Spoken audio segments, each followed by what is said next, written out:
Et comme je vous le disais, au lendemain de cette attaque, le ministre de la Défense s'est dépêché dans la région de l'Est.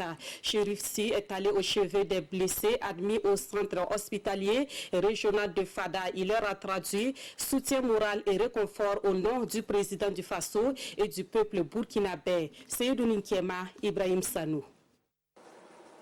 Ils sont au nombre de 12, ces blessés qui sont en train d'être évacués à Ouagadougou pour des soins appropriés. Ils ont tous été victimes d'une attaque lâche et barbare perpétrée hier par les forces du mal contre leur convoi qui a quitté la mine de Bongo pour rallier Ouagadougou.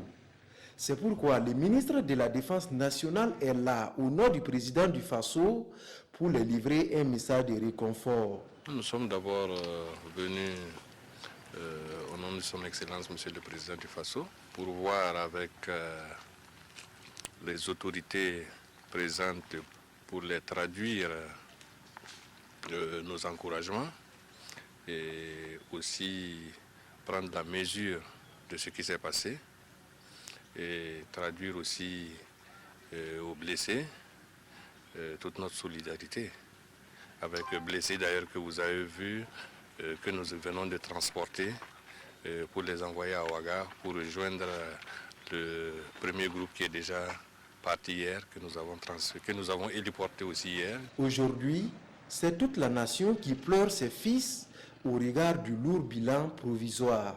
C'est un bilan provisoire. Le nombre de décès que nous enregistrons pour le moment, c'est 38 morts.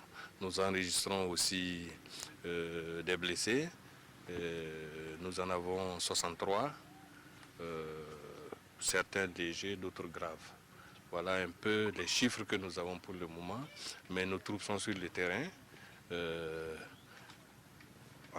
parce que nous avons aussi quelques éléments qui sont portés disparus, donc quelques miniers, en tout cas des travailleurs de la mine que nous sommes en train de rechercher. Les blessés légers et les autres membres du convoi ont également rallié la capitale.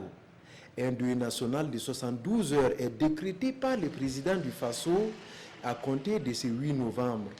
Également, des mesures fortes sont prises pour définitivement endiguer ces mâles.